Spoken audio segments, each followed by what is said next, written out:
On April 3, 2008, I was doing housework at home. Suddenly I felt a severe pain in my abdomen, as if something was burrowing in my stomach. The pain became more and more intense and I could hardly bear it and finally passed out. When I woke up, I found myself in the hospital with my husband at my bedside. The doctor told me that my condition was serious and that it was acute appendicitis. The doctor explained that the appendix is a small tube-like organ located at the end of the appendix. If it becomes infected or blocked, it can cause inflammation and pain. If left untreated, the appendix can rupture, leading to serious complications or even life-threatening conditions. My doctor told me that I would need to undergo excisional surgery to treat my appendicitis. I was concerned about the risks of the surgery, and the doctor assured me that it was a routine procedure with minimal surgical risks. After careful consideration, I agreed to undergo the surgery. That afternoon, I underwent the surgery. The surgery went well. The doctor made a small incision in my abdomen and then removed the appendix through an endoscope. After the surgery, the doctor told me that everything had gone well and that my appendix had been completely removed. Although the procedure went well, I needed to stay in the hospital for a while to make sure I was fully recovered. During this time, the doctor discovered that my wound was infected. The doctors needed to perform a second surgery on me. They tested the fluid in the infected area and found staph bacteria in it. My second surgery began. The doctor gave me an anesthetic, but after a long time, I could still hear sounds around me. I heard the doctors sighing as they talked about my little 2-year-old daughter, whom I may never see again. They also talked about my family, my father, and my husband. Why are they talking about me and my family like this? I'm still alive, they shouldn't talk like that. Don't they know I can still hear them? I felt very confused and angry. My situation was not good at that time. Most of my body was invaded by staph bacteria. It was very complicated to completely eliminate this bacteria. During the first surgery, no one knew the cause of my infection. The tools used by the doctors were sterilized. I woke up in the intensive care unit. I opened my eyes and found my family gathered around me, their faces full of sadness. I had an oxygen tube inserted into my throat and had no way to communicate with them. I wanted to tell them, "It's not that bad, I feel fine." The doctor asked me how I was feeling and I made a victory gesture. The doctor walked out of the room to talk to my parents. I heard their conversation. "What does she have, doctor? What should we do now?" My mother asked anxiously. The staph had just started to spread, but it was very dangerous. My husband asked the doctor, "How serious is it?"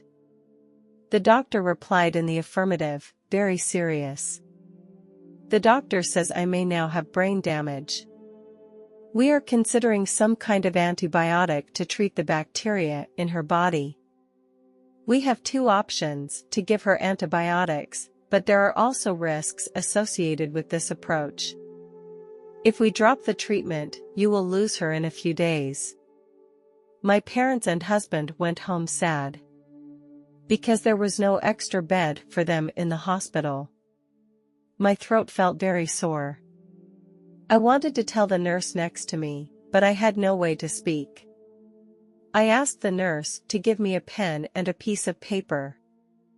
I told the nurse, "My throat hurts." The nurse in charge of me touched my head and said, "It's normal to be a little uncomfortable, but she can't take the tube off." About 2 hours later, I experienced the most memorable event of my life. One nurse said to another nurse that she was going to pick up her daughter from school. After a while, the second nurse said to me, she was leaving for a while, she was just going to get a drink of water. Not long after the nurses left, I felt my breathing start to become difficult. As some sputum was produced, the tube was blocked. It prevented oxygen from reaching my lungs. I had no way to call out loud. My body squirmed and I couldn't do anything. A few seconds felt like hours. Just at the same time, the alarm sounded. A large group of doctors and nurses entered my room. I heard their panicked screams. They were calling for a team of specialists. They seemed to be shouting like madmen. I could hear everything, but I couldn't breathe anymore. The doctor put some fluid in a tube to try to suck out the phlegm. I stopped breathing and my heart stopped beating. Then, I left my body. When I opened my eyes again, I saw myself floating in the air in my hospital gown. I now felt very relaxed and the pain was gone. I could see my body and many doctors were surrounding it. Suddenly, I felt a mysterious force descending from above. It was coming closer and closer to me and seemed to be taking me out of this world. I felt very scared and didn't know what to do. I kept resisting because I didn't want to leave my family and my body. I was afraid that if this force took me away, I would never come back. But the power was too strong. All my resistance was useless. Eventually, I gave up and realized that I was going to leave this world. Finally, I was taken away by this force. I started a wonderful journey. I saw a very huge tree, the top of which I could not see. The tree shone with a dazzling light. There were many small animals around the tree and they were getting along in harmony. I felt at peace here, and they radiated a kind of love I had never felt before. Their voices penetrated my soul. I continued to float upward and my body became more and more relaxed. This relaxation was not only external, but also internal. More wildlife appeared before my eyes. It was the first time I saw so many wild animals at the same time. They were very different from the animals on Earth, and their colors were different. They were all very friendly, as if we knew each other. I continued to walk forward. I saw a lot of children. They had different skin colors and they came from different areas. Each one was unique and beautiful at the same time. Everyone was happy and every child had a smile on their face. They were playing and running in the fields. I looked in the direction they were running and I saw a beautiful garden. There was a huge fountain in the center of the garden. I walked toward the garden and on the way I saw many people. There were teenagers and middle-aged people. I saw harmony and happiness. People were smiling and I felt the power of love. Around the fountain there were flowers of all colors.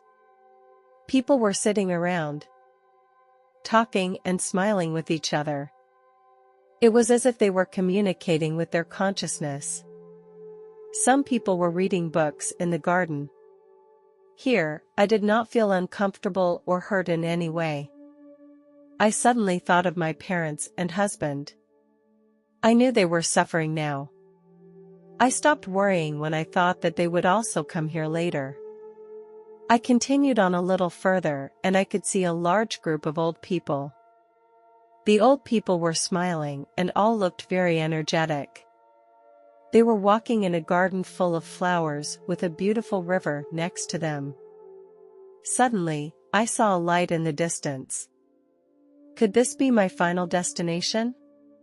The closer I got to it, the stronger the love I felt. The light seemed to be calling to me, telling me that it was my final destination. I slowly approached the light and felt its warmth and peace. I felt myself surrounded by it, as if I had merged into its embrace. The light brought me a feeling I had never felt before, an overwhelming purity of love and peace. I felt my soul become lighter and freer. This beautiful place made me feel overwhelmed with happiness and contentment. I am grateful for the mysterious force that led me here and made me feel this wonderful sensation. I felt a hand touching the top of my head. In this moment, I was overwhelmed with intense love. I heard a gentle voice, "Stay calm, you can't stay here yet."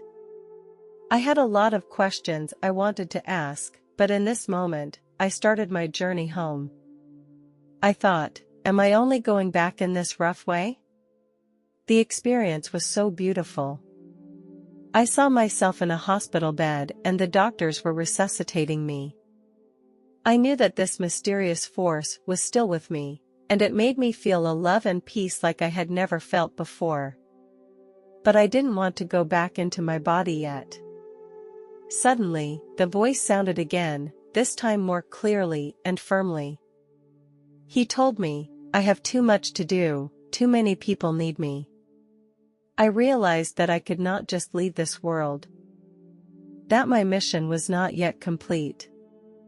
The mysterious force eventually sent me back into my body and I felt a sharp pain. When I opened my eyes, I saw many doctors surrounding me. I felt a lot of heat in my chest. At this moment I started to shout, "No! I don't want to go back, I don't want to go back." No one heard me. I was desperate because I didn't want to stay here. I slowly fell asleep. It was as if no one cared what I wanted. Everyone wanted to take me back to this place of pain. During the time I was gone, my heart stopped beating. The doctors did not give up on me. After a long time, I regained my heartbeat. A doctor stayed with me all night. At first, I felt confused and disoriented. I blamed the doctor for bringing me back. Several hours passed before I gradually came to my senses. It was then that I slowly came to terms with what had happened. I told the doctor about my experience.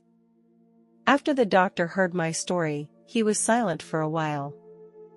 Then he began to tell me some stories about near-death experiences. He said that these experiences are not rare and that many people have similar experiences. He told me that this mysterious force could be a belief or faith deep inside me. He asked me if I had any religious beliefs, and I said I did not.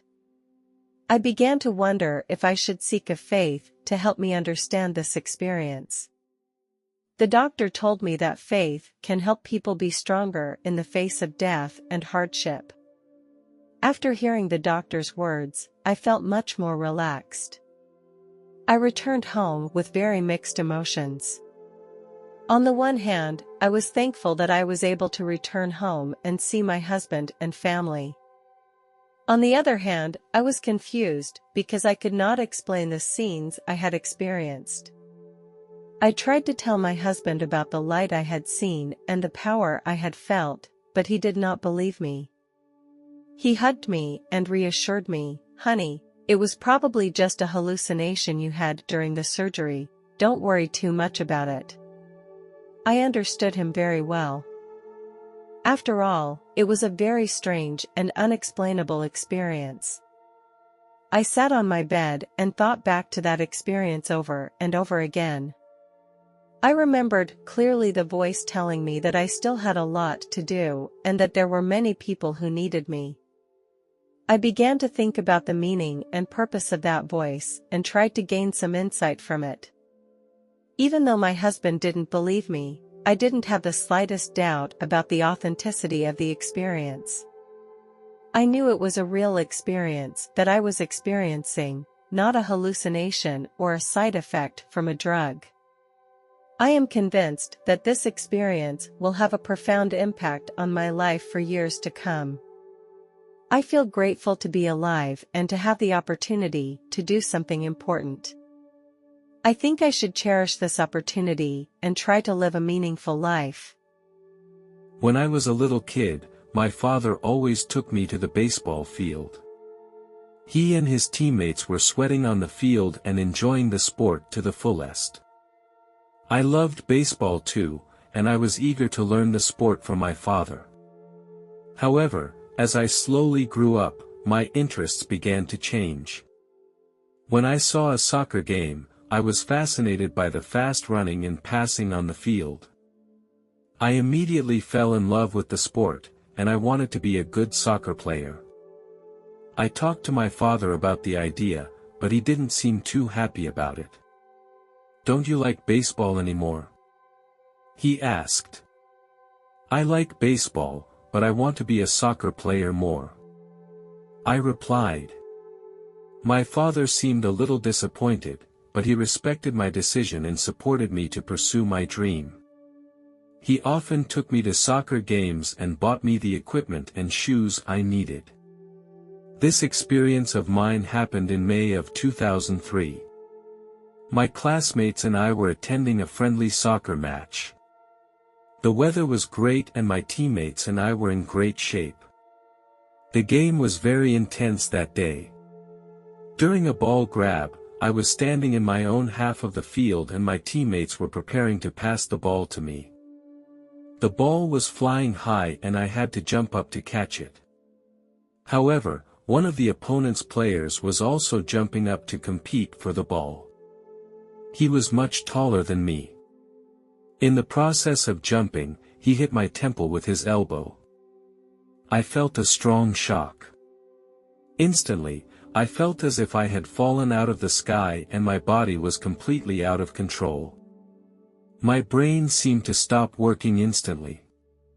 Strange images and sounds began to appear in my mind, as if I had entered a completely unfamiliar world. As I floated in the air, I saw the soccer field below me. My coach and other teammates gathered around me, and the coach's expression looked nervous. He reassured the other players while telling those around me not to get too close and to try to keep the air circulating. I felt very light now, as if a feather was floating in the air. This feeling made me feel very wonderful. I also felt very scared because I didn't know what would happen next. Suddenly, a tunnel appeared above me. When I entered the tunnel, I saw a young lady. She was very beautiful. Later I realized that she was my grandmother. Only she looked a little younger. She smiled and said, "I have been waiting for you." This surprised me, and I couldn't understand why she was waiting for me, since we hadn't met before. When I felt confused, she seemed to already know what I was thinking. She said, "I am waiting for you because you are lost and I will help you find your way home." I was surprised. "How did you know what I was thinking?" I asked. She replied, "In heaven, there are no secrets." Her expression was conveyed to me in a nonverbal form. The feeling was truly amazing. I had never had such an intimate and direct way of communication. She told me that there is no hypocrisy or concealment of any kind here. You don't need words to communicate here because there are more efficient ways to communicate in heaven. No one lies here because everyone knows what each other is thinking. I inquired of her, "And how do you plan to get me back on the right path?" Her answer surprised me even more when she said, "When you were created, you knew what you were going to be. Unfortunately, you have lost your way." I was surprised because I never thought I would lose my way. "If the soul is lost, it will not find its way home," she continued. Near-death experiences are God's way of helping them.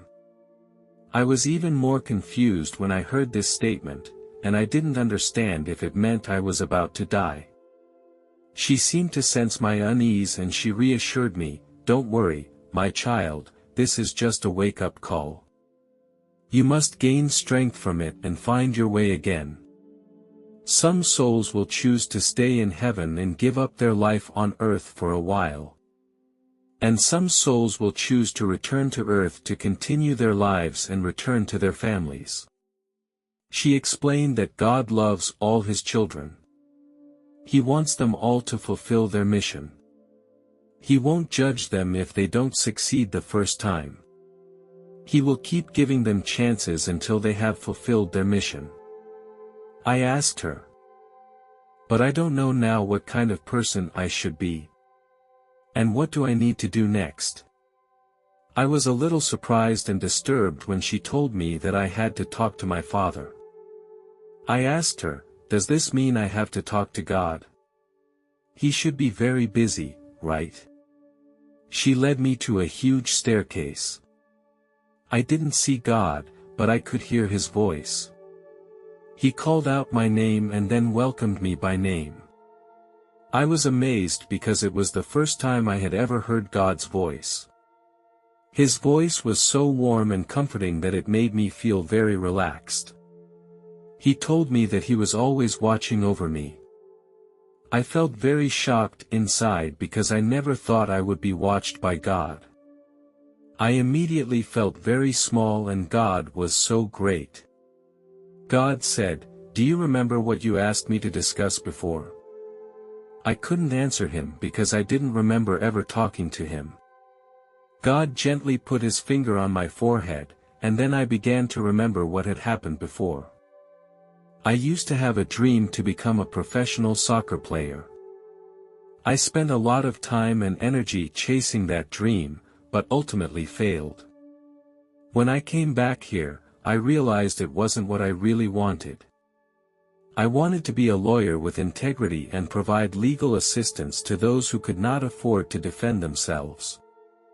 I expressed my thoughts to God. He told me that it was a noble desire and that he would always support me and help me achieve this dream. I said to God, I know what I should do now. I am ready to go back. A smile appeared on God's face and then said, I will also give you another option. If you feel that this life is a failure now, you can also stay. You can also try to return to earth life again later. In heaven, time is not a problem, and we will always wait for your decision. I asked God, what will happen to my family if I stay? God replied, your family will come here to reunite with you after you finish your own mission.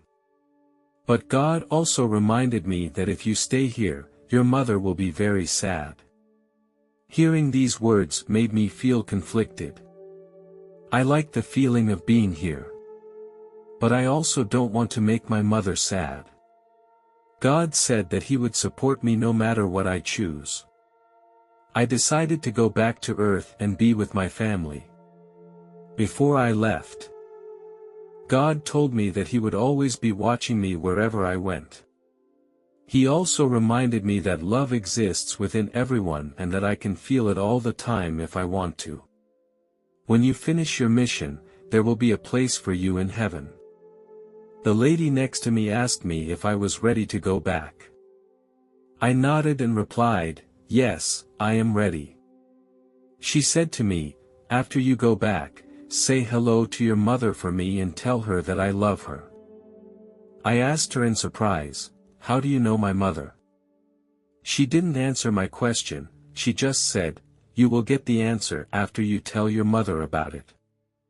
I didn't understand what her words meant, but I thought she must have her reasons, so I promised her that I would convey this information to my mother. I suddenly appeared in a hospital room. I was lying on a hospital bed. Family members and medical staff were all around me.